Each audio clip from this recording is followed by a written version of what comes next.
হ্যাঁ, স্ক্রিন দেখতেছো? জি জি আমরা গতদিন 3 নাম্বার করেছিলাম, তাই তো? জি জি স্যার। 4 নাম্বারটা দেখো। 1 নাম্বার কি করেছিলে তোমরা? জি না স্যার 1 নাম্বারটা করার লাগি কইছিলাম। হ্যাঁ, বলছিলাম তো। আচ্ছা, আজকে কইরো। আজকে করিলাম আমি। ওকে, দেখো 4 নাম্বার, জনাব আশরাফ একতরফা দাখিলা পদ্ধতিতে হিসাব সংরক্ষণ করেন না। তার মানে কোন পদ্ধতিতে হিসাব সংরক্ষণ করেন? দুতরফা দুতরফা দাখিলা। দুতরফা দাখিলা পদ্ধতি। 2012 সালের 1 জানুয়ারি তারিখে মূলধন ছিল 1 লাখ টাকা। এটা কি মূলধন বলো তো? প্রারম্ভিক এটা তো প্রারম্ভিক মূলধন। প্রারম্ভিক মূলধন। তার মানে প্রারম্ভিক মূলধন আমাদেরকে বের করতে হবে না। ক্লিয়ার?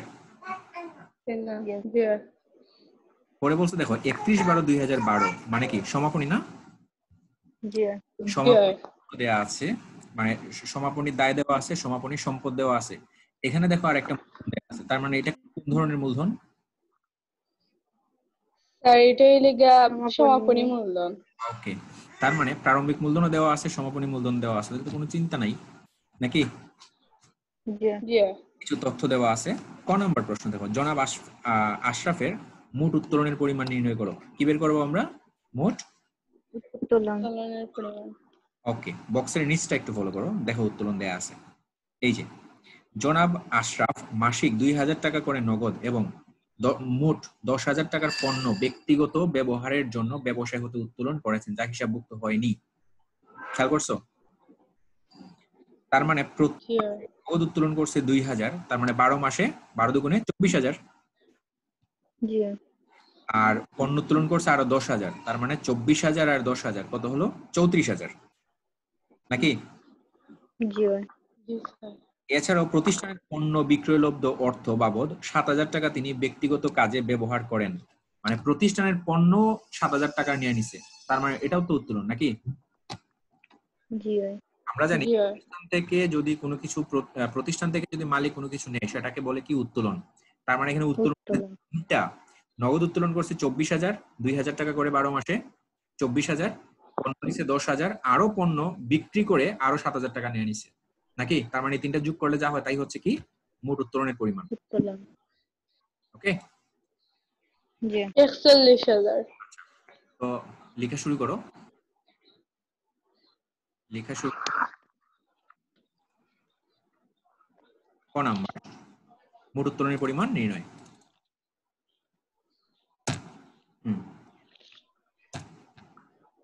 তো নগদ কত টাকা উঠাইছে? এইভাবে আলাদা আলাদা করে লিখো। নগদ কত টাকা উঠাইছে? 2000 নগদ 2,000 না কিন্তু, বলো কত? জি 12 মাস 24,000 1,000 ইন্টু 12, টোটাল 24,000। 24,000 আচ্ছা, লেখাটা মনে হয় ছোট হয়ে যাচ্ছে, তাই না? জি Right. Enough? জি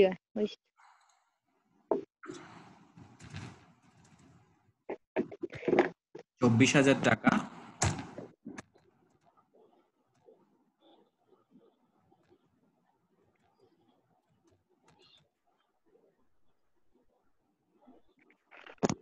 টাকা আর হচ্ছে পণ্য।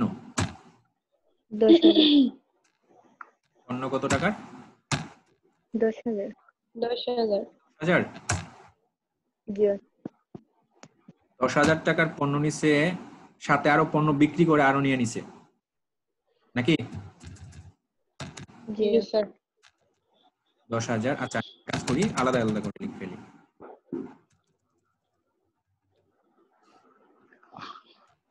10,000 আবার পণ্য বিক্রয়, পণ্য বিক্রয়লব্ধ অর্থ।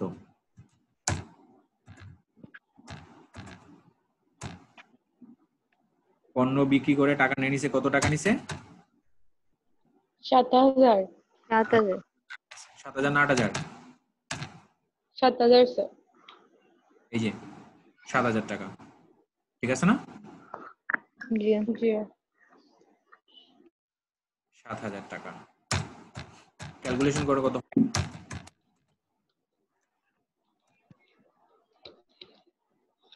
স্যার 41,000। শিওর তো 41,000? জি স্যার। কনফার্ম? জি স্যার। 41,000 টাকা। ওকে, গেল ক নাম্বার আমাদের কমপ্লিট হলো? কোন প্রশ্ন আছে? জি না। জি না। আচ্ছা, আসি আমরা খ নাম্বারে। কি বলছি? 2012 সালের 31 ডিসেম্বর তারিখে সমাপ্ত বছরের নেট লাভ বা ক্ষতির পরিমাণ নির্ণয় করো। তার মানে আমরা কি বিবরণী করব?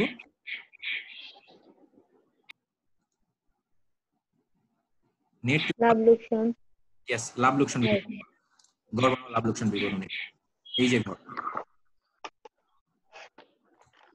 এই যে ঘর, ঘর বানানো শেষ করে আমাকে বলো। তফজ্জুল বুঝি নাই? ঠিক আছে আমার বাইরে কইরাম। হুম। লাভ লোকসান বিবরণী ঘরটা তৈরি করো, শেষ করে আমাকে বলো।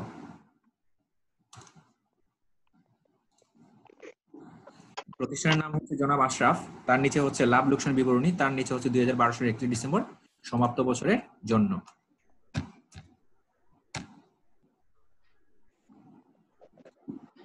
শেষ করে আমাকে বলো।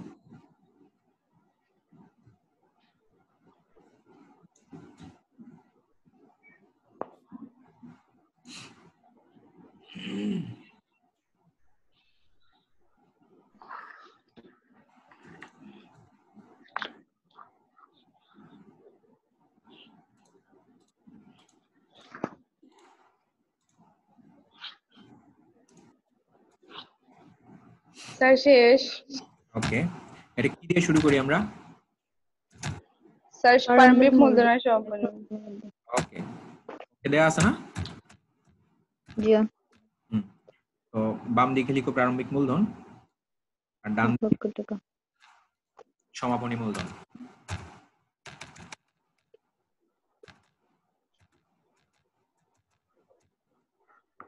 সমাপনী মূলধন কত টাকা? প্রারম্ভিক মূলধন এবং সমাপনী মূলধন প্রারম্ভিক 1 লক্ষ।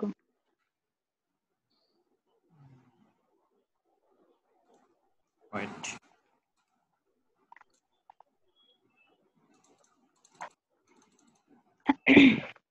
লেখা বোঝা যায় এখন? জি প্রারম্ভিক মূলধন কত টাকা? এই যে দেওয়া আছে, দেখো, এই যে 2012 সালের 1 জানুয়ারি তারিখে মূলধন ছিল 1 লাখ টাকা, আর সমাপনী মূলধন দেওয়া আছে 1,28,000 টাকা। পাইছো? জি পাইছি। 1 লাখ,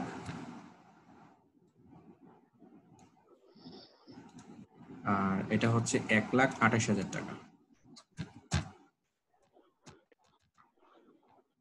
ওকে, স্ট্রাকচার অনুযায়ী আমরা এরপরে কি দিয়ে শুরু করব, মানে কোথা থেকে শুরু করব আমরা পড়া, বলো তো? উত্তোলন, স্যার সমাপনী মূলধন। উত্তোলন।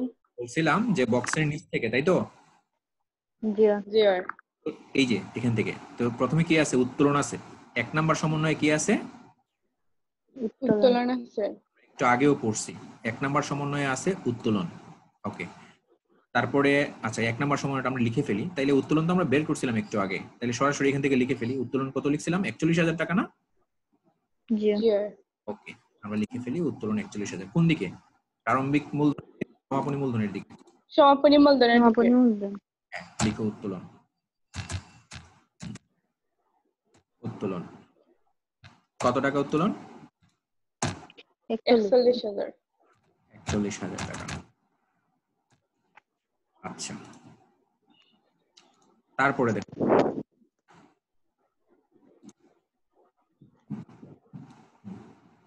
তারপর কি দেওয়া আছে?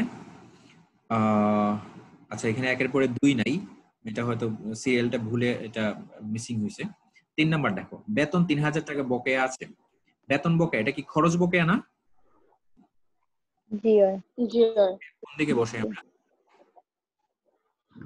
খরচ বকেয়া, বকেয়া প্রারম্ভিক এই যে এই যে প্রারম্ভিকের দিকে এই দেখো বকেয়া খরচ পাইছো? বকেয়া হয়। জি হয়। জি স্যার। বকেয়া বেতনটা বসবে কোন পাশে? প্রারম্ভিকের পাশে। কত টাকা বকেয়া বেতন? 3000 টাকা নাকি? জি হয়। জি স্যার। তো এখানে লিখো বকেয়া বেতন। বকেয়া বেতন হচ্ছে 3000। 3000। ওকে, তারপরে দেখো কি আছে।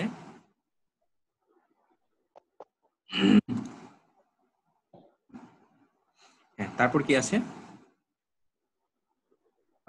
ওই 3 নম্বরে আছে দেখো, পক্ষান্তরে ভাড়া 3500 টাকা অগ্রিম প্রদত্ত হয়েছে। এটা অগ্রিম ভাড়া। অগ্রিম ভাড়াটা কি, কিসের মধ্যে পড়ে বলো তো? সমাপনী মূলধন। মানে অগ্রিম ভাড়াটা কি, মানে অগ্রিম খরচ না এটা? অগ্রিম খরচ। জি জি হয়। অগ্রিম খরচ, অগ্রিম খরচগুলো আমরা বসাই সমাপনীর দিকে, এই যে সমাপনী মূলধনের পাশে, এই যে অগ্রিম খরচ পাইছো? জি হয়। ওকে, তাহলে আমরা পাইছি। কি লিখবো? অগ্রিম ভাড়া 3500 টাকা। অগ্রিম ভাড়া 3500 টাকা। অগ্রিম ভাড়া, স্যার মানে অগ্রিম কইলে ওই সমাপনের দিকে আর বকেয়া কইলে প্রারম্ভিকের দিকে, ওরকম একটা। জি না, অগ্রিম খরচ হলে সমাপনীর দিকে, আর বকেয়া খরচ হলে মানে যদি খরচ যদি বকেয়া হয় এটা প্রারম্ভিকের দিকে, আর খরচ যদি অগ্রিম হয় সেটা সমাপনীর দিকে। কিন্তু আয়ের ক্ষেত্রে জি। ঠিক উল্টা। আয় যদি বকেয়া হয় সেটা সমাপনীর দিকে, আয় যদি অগ্রিম হয় সেটা কি প্রারম্ভিকের দিকে। ওকে বুঝছি। জি হয়। জি। ওকে, স্ট্রাকচারটা ভালো করে মুখস্থ করো। আচ্ছা, পরের লাইনটা দেখো, পরের তথ্যটা কি বলছে। 4 নাম্বার, দালান কোটার উপর 2% হারে অবচয় ধার্য করতে হবে। অবচয়, অবচয়টা কোন পাশে আমরা বসাই? প্রারম্ভিক। এই যে প্রারম্ভিকের। ওকে, তো দালান কোটার অবচয় লিখো, দালান কোটার অবচয় বা দালানের অবচয়। অবচয় কত টাকা বসাবো দালানের অবচয়? দেখো দালান আছে কত টাকা, এই যে ভূমি ও দালান 8000 টাকার আছে। এখানে একটু একটু একটু একটু একটু ভুল আছে, সিরিয়ালে একটু ভুল আছে। দেখো 80,000। খেয়াল করো একটু, নগদ ও ব্যাংক জমা কিন্তু এখানে 5000। খেয়াল করছো? জি হয়। 25,000। হ্যাঁ, আর 25,000। দেনাদার আছে 50,000। ওকে, জি হয়। প্রাপ্য বিল, এটা প্রাপ্ত বিল লিখা, এটা প্রাপ্য বিল হবে। প্রাপ্য বিল আছে 8000। ওকে, জি হয়। আর ভূমি ও দালান কোটা আছে 82,000। ওকে, তো ভূমি ও দালান কোটা 82,000। এর কত পার্সেন্ট অবচয়? 5%। ভালো করে দেখো প্রশ্ন। 2%। 2%। ও 2%। 2% অবচয় ধরতে হবে। ওকে, অর্থাৎ এই 82,000 টাকার উপরে 2%। ওকে, জি হয়। তো 82,000 এর 2% কত, এখানে বসাই দাও। কত, ক্যালকুলেটর ইউজ করো। 1640। 1640 কনফার্ম। 40। জি স্যার। জি হয়। ওকে, তারপরে আসো, পরের তথ্যটা কি বলছে। বছরের মাঝামাঝি সময়ে বিবিধ দেনাদারের নিকট হতে অর্থ আদায় করতে অসুবিধা হয় জনাব আশরাফ 10,000 টাকা অতিরিক্ত মূলধন সরবরাহ করেন। অতিরিক্ত মূলধন কোন পাশে বসে? সমাপনী। এই যে জি না, প্রারম্ভিক। দেখো, এই যে ও অতিরিক্ত, অতিরিক্ত মূলধন। তো প্রারম্ভিকের দিকে বসাও অতিরিক্ত মূলধন।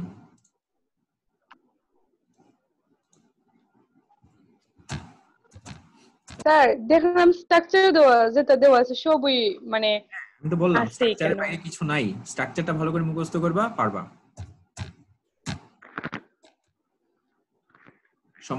হ্যাঁ, অতিরিক্ত মূলধন কত টাকা আনছে? অতিরিক্ত মূলধন 10,000। দেখছো? 10,000। জি জি হয়। স্যার। 10,000 টাকা। তারপর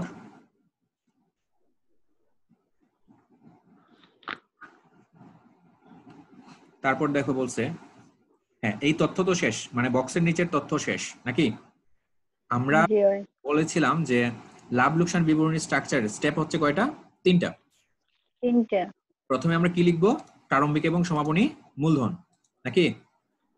জি ভাই। তারপরে বক্সের নিচ থেকে শেষ পর্যন্ত পড়বো এবং দেখবো এইগুলো আছে কিনা, এই প্রারম্ভিক এবং সমাপনী মূলধনের নিচের আইটেমগুলো আছে কিনা। ওকে, দেখে দেখে আমরা বসবো। জি ভাই। তৃতীয়বার মানে 3 নাম্বার স্টেপে আমরা কি দেখবো? বক্সে যাব। ঋণ আর বিনিয়োগের সুদ বক্সে গিয়ে দেখবো ঋণ এবং বিনিয়োগের পার্সেন্টেজ আছে কিনা। যদি পার্সেন্টেজ থাকে তাহলে আনবো। বসাবো। আছে নাকি? সুদ আনবো। জি না। নাই, তার জি মানে না, কি নাই। অবশেষ না? জি জি স্যার। ভাই। ওকে, তো দেখো তো কোন পাশটা বড়? এটার কোন পাশ বড়? সমাপনী। সমাপনীর। সমাপনী যদি বড় হয় সমাপনীটা যোগ করো।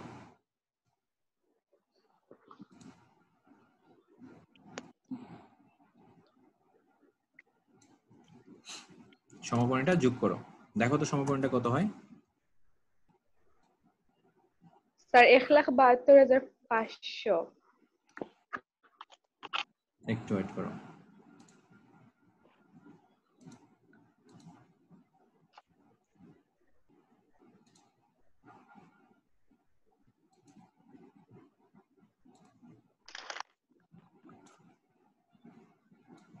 উম, 1,72,000 তো 1,72,500। ওয়েট,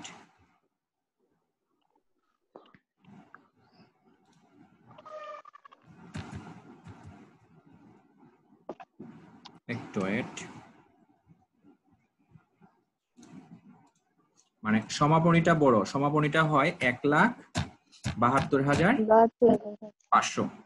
এই 1,72,500 এটা আবার প্রারম্ভিক মূলধন যেদিকে আছে ওইদিকে লিখো আবার 1,72,500। এই 1,72,500 থেকে এই পাঁচটা বিয়োগ করো, 1,03,000, 10,000 বিয়োগ করো, দেখো কত হয়। স্যার 57,860। 57,860 টাকা। আচ্ছা, এটার নাম কি? নেট মুনাফা। নেট মুনাফা। ব্র্যাকেটে কি লিখতে হবে? মূলধন হিসেবে স্থানান্তরিত। মূলধন হিসাবে স্থানান্তরিত। মূলধন হিসাবে স্থানান্তরিত, আমি পুরোটা লিখতেছি না। মূলধন হিসাবে স্থানান্তরিত, আমার জায়গা নাই। স্থানান্তরিত। স্যার একটা মাস্ট লেখা লাগবে। বাধ্যতামূলক না, লেখাটা উচিত। মূলধন হিসাবে স্থানান্তরিত। কোন প্রশ্ন আছে এখানে? জি না। জি না। ওকে, পরেরটা দেখো। গ নাম্বার প্রশ্ন কি বলছে? গ নাম্বার কি বলছে? 2000 কত সাল? 2012 সালের 31শে ডিসেম্বর দেখা তারিখে যায় না। চলতি বছর লাভ বা ক্ষতি। এটা তো খ নাম্বার। তোমরা কি দেখতেছো এটা লেখাটা? জি না। না। এই দেখা যাচ্ছে 2012 সালের 31 ডিসেম্বর তারিখে জনাব আর্থিক অবস্থা। আর্থিক অবস্থা নিরূপণ করো, অর্থাৎ এটা বৈশ্বিক বিবরণী। বৈশ্বিক বিবরণী করব। ওকে, বৈশ্বিক বিবরণী স্ট্রাকচার। জি ভাই। এই যে গত ক্লাসে করছিলাম আমরা, এই যে বৈশ্বিক বিবরণী। জি ভাই। তারিখটা একটু জটিল লাগে আমার। কয়েকটা অঙ্ক করলে পরে আর জটিল লাগবে না। ঘর বানাও, সেম ঘর তার বানাও। আজকে উদাহরণ দিবা। ওকে, দিব। ঘর বানাও, এই যে এইভাবে ঘর বানাও। জি।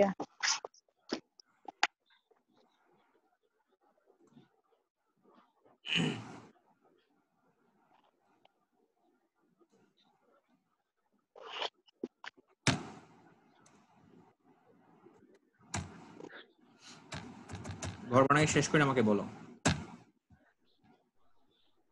যা বলবে। বৈশ্বিক বিবরণী বললে বৈশ্বিক বিবরণী লিখবা, আর আর্থিক বিবরণী, আর্থিক অবস্থার বিবরণী বললে আর্থিক অবস্থার বিবরণী। যদিও আমরা এই আর্থিক অবস্থার বিবরণী কিন্তু নরমালি কিন্তু আমরা কিন্তু এইভাবে করি না। এভাবে কি করি আমরা? কিন্তু স্টেট, জি না। তাই না? So, এই অঙ্কটা প্রথম থেকে আমরা টি চকে করতেছি, সো আমরা পুরো অঙ্কটাই আমরা টি চকেই করব। শেষ। ওকে, শেষ।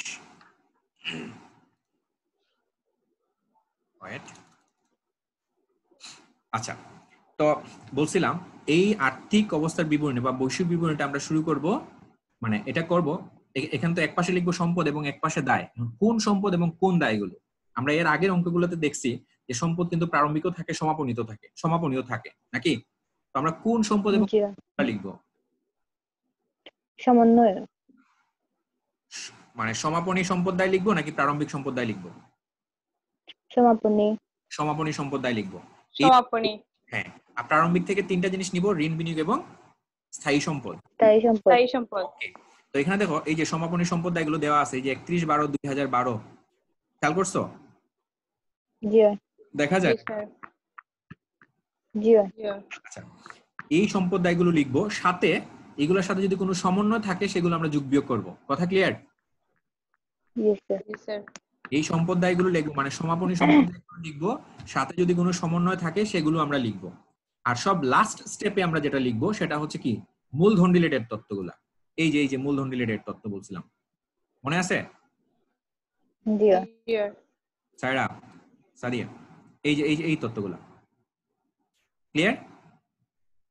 এই তথ্যগুলো আমরা সব শেষে লিখবো। ওকে জি ওকে, আমরা শুরু করি। প্রথমে দেখো, যে কোনো একটা পাশ থেকে শুরু করি। ধরো সম্পদ থেকে শুরু করি। সম্পদ দেওয়া আছে নগদ তহবিল ও ব্যাংক জমা 25,000 টাকা। লিখো নগদ ও ব্যাংক।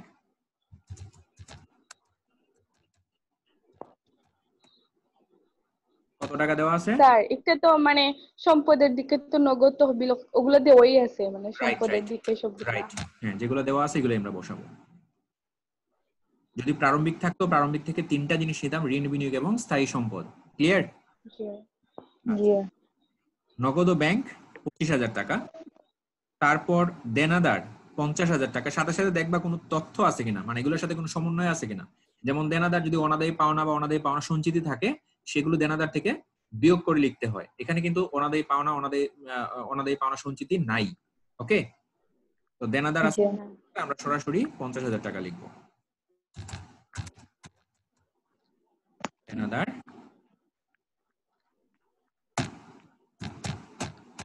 50,000 টাকা। লেখা শেষ? জি জি তারপর দেখো লেখা আছে প্রাপ্ত বিল। আসলে এটা প্রাপ্ত বিল না, এটা হবে প্রাপ্য বিল। প্রাপ্য বিল সম্পদ আছে কত? 8,000 টাকা, তাই না? জি জি লিখো প্রাপ্য বিল। এই অঙ্কের মাঝে বেশি ঝামেলা নাই ঝামেলা লাগেনি, বেশি বেশি করে স্যার। জি না স্যার, কইছি ঝামেলা নাই একটার মাঝে। এই অঙ্কটার মধ্যে, হ্যাঁ, কম ঝামেলা। জি বিল লিখে শেষ।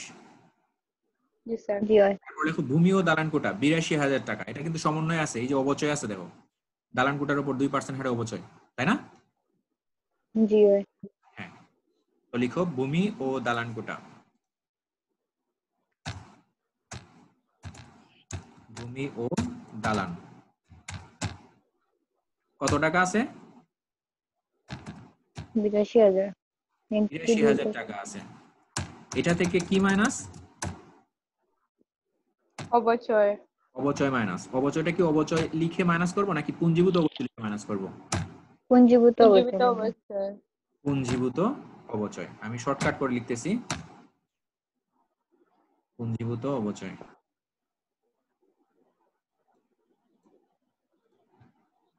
পুঞ্জীভূত অবচয়। অবচয়।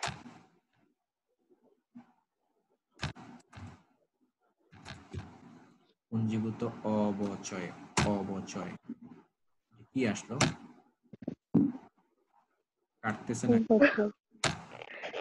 অবচয় এগুলো কি আসতেছে? অবচয়, ঠিক আছে, পুঞ্জীভূত অবচয়। জি এই যে আমরা অবচয় বের করেছি, এখানে 640 এই যে, হ্যাঁ, 1640।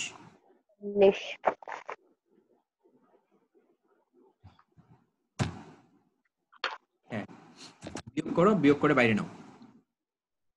83,640। কত হয়? না ৮১,০০০। এই 86 কি বলে? মানে 82,000 টাকা থেকে 1640 টাকা মাইনাস করো। ও মাইনাস হ্যাঁ মাইনাস কত হয়?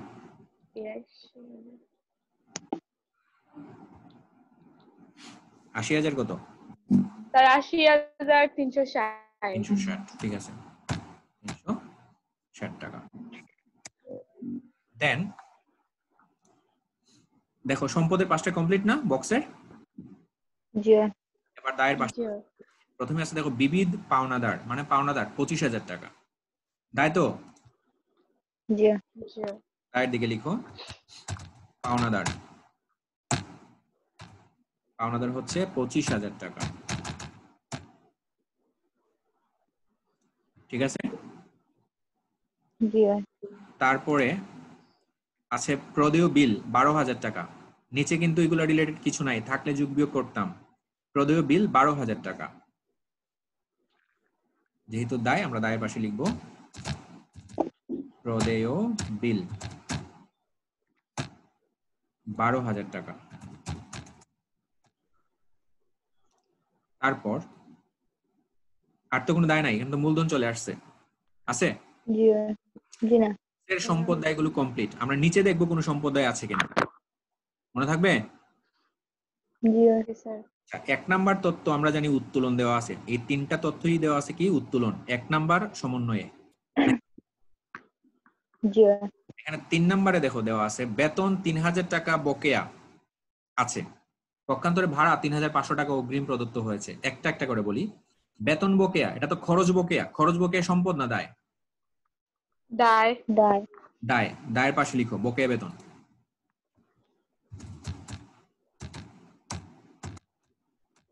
বকেয়া বেতন ৩,০০০ টাকা। ৩,০০০ তারপরে আছে কি ভাড়া ৩,৫০০ টাকা অগ্রিম প্রদত্ত হয়েছে, অগ্রিম ভাড়া। এই ভাড়াটা হচ্ছে খরচ, যেহেতু প্রদান করেছি। তো অগ্রিম ভাড়াটা কি, মানে খরচ অগ্রিমটা কি, সম্পদ না দায়? দায় খরচ অগ্রিম তো দায়। খরচ বকেয়া থাকলে দায়, আর খরচ অগ্রিম হলে সেটা সম্পদ, মনে থাকবে। বকেয়া থাকলে দায় আর বকেয়া থাকলে অগ্রিম হলে দায়, মানে সম্পদ। খরচ যদি বকেয়া থাকে, ওকে। তোমার পাশে ধরো দোকান আছে একটা, এই দোকান থেকে তুমি প্রতিদিন বাজার বাজার করো, ওকে, ধারে করো, তো এটা কি বকেয়া খরচ না? দায়। জি জি তো এটা দায়। আর তুমি যদি দোকানদারে অ্যাডভান্স টাকা দিয়ে দাও যে আমি সারা মাস বাজার করব, এই ১,০০০ টাকা দিলাম বা ৫,০০০ টাকা দিলাম, তাহলে এই যে অগ্রিম খরচ, এটা কি তোমার জন্য সম্পদ সম্পদ। সম্পদ। তো সম্পদের দিকে লিখো অগ্রিম ভাড়া, সম্পদের দিকে লিখো অগ্রিম ভাড়া।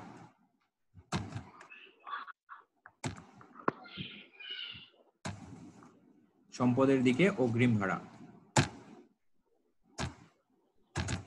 অগ্রিম ভাড়া কত টাকা আছে? অগ্রিম ভাড়া ১০,০০০ অগ্রিম ভাড়া ৩,৫০০, তাই না? ও জি জি অগ্রিম ভাড়া আছে ৩,৫০০। তারপর ৪ নাম্বার আছে দালান কোটার ২% অবচয়। অবচয় তো আমরা করে ফেলছি নাকি? জি জি স্যার। ৫ নাম্বার আছে দেনাদারের নিকট থেকে অর্থ আদায় করতে অসুবিধা হয় ১০,০০০ টাকা অতিরিক্ত মূলধন সরবরাহ করেন। মূলধন কি সব শেষে না? জি জি আচ্ছা, দেখো আর কোনো সম্পদ দায় আছে কিনা। আর কোনো সম্পদ দায় আছে নাই। না। সব শেষে আমরা যে কাজটা করব কি বলছিলাম, এই কাজটা করব, প্রারম্ভিক মূলধন থেকে শুরু করে এগুলা যোগ বিয়োগ করব। এখানে কি কি আছে বলো তো একটু। এই অঙ্কে অতিরিক্ত মূলধন আছে, প্রারম্ভিক মূলধন অবশ্যই থাকবে। উত্তোলন আছে, প্রারম্ভিক মূলধন আছে, অপ্রারম্ভিক মূলধন অতিরিক্ত আছে, মূলধন আছে, নেট মুনাফা, উত্তোলন আছে, নিট উত্তোলন আছে, মুনাফা, আর তো কিছু নাই উত্তোলন। নাকি? জি না এই 4টা জিনিস আছে। ওকে, প্রথমে প্রারম্ভিক মূলধন। প্রথমে কি প্রারম্ভিক মূলধন প্রারম্ভিক মূলধন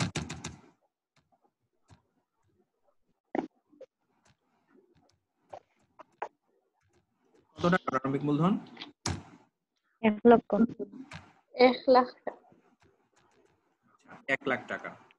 1,00,000 টাকা। এটা আছে 1,00,000 টাকা। এর সাথে যোগ কি অতিরিক্ত মূলধন। প্লাস অতিরিক্ত মূলধন জি হুম, অতিরিক্ত মূলধন। মূলধন কত টাকা?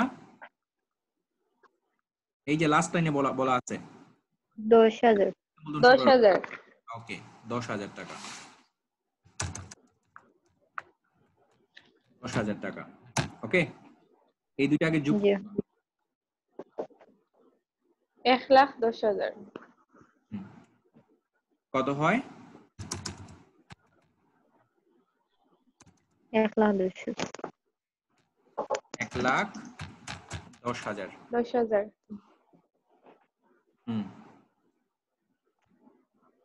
1,10,000 টাকা ওকে তারপরে তারপরে কি উত্তোলন উত্তোলন মাইনাস সবগুলা পড়ে নেট মুনাফা না জি নেট মুনাফা নেট মুনাফা 57,860 নেট মুনাফা নেট মুনাফা কত 57,860 57,860 কোথায় পাইছো 57,860 বলো তো স্যার লাভ লোকসান বিবরণীর ওজন পার্থক্য অর্থাৎ খ নাম্বারে আমরা পাইছি তাই তো জি জি ওকে খ নাম্বারে পাইছি এই যে খ নাম্বারে নেট মুনাফা 57,860 ওকে দুইটা যোগ করো যোগ করলে কত হয়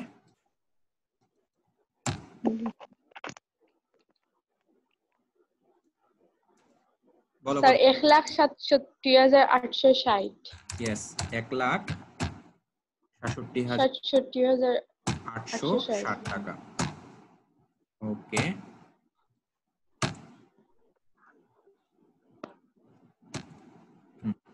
তারপর আর কি কি আছে এই অঙ্কে অতিরিক্ত মূলধন উত্তোলন মুনাফা লিখলাম উত্তোলন আছে আর তো কিছু নাই এই অঙ্কে জি না উত্তোলন 40 এবার লিখবো কি মাইনাস উত্তোলন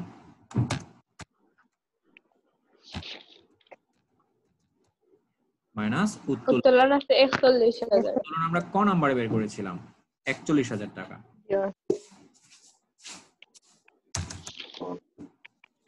41,000 টাকা ওকে জি এবার এটা বিয়োগ করো 41,000 বিয়োগ করো বিয়োগ করে বাইরে লিখো 1,26,860 860 1,26,000 860 860 কমপ্লিট না জি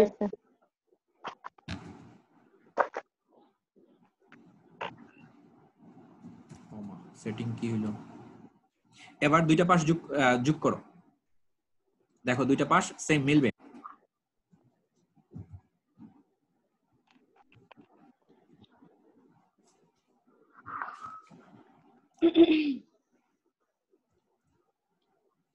কত হয় দেখো তো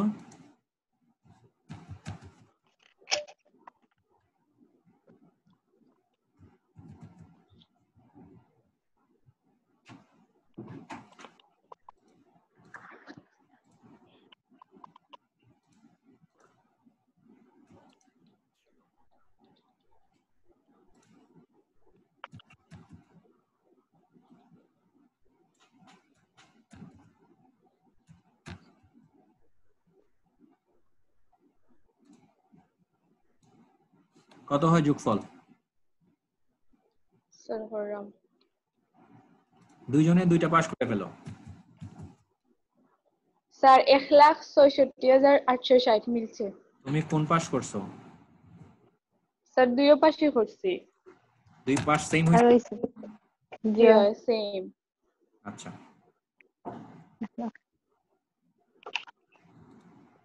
ওয়েট করো একটু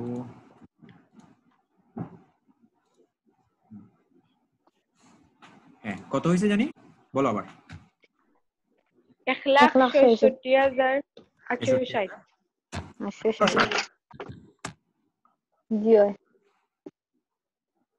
ওকে তার মানে দুইটা পাশ মিলবে অল টাইম মনে থাকবে জি ওকে সেম টাকা দুই পাশে কোনো প্রশ্ন আছে কিনা থাকলে বলো জি না তোমরা যে কাজ প্রশ্ন নাই আমরা এখন পর্যন্ত 3টা অঙ্ক করেছি এই 3টা অঙ্কই তোমরা করবা ভালো করে আর 1 নাম্বার অঙ্ক জি স্যার এক্সট্রা এটা করবা। ওকে?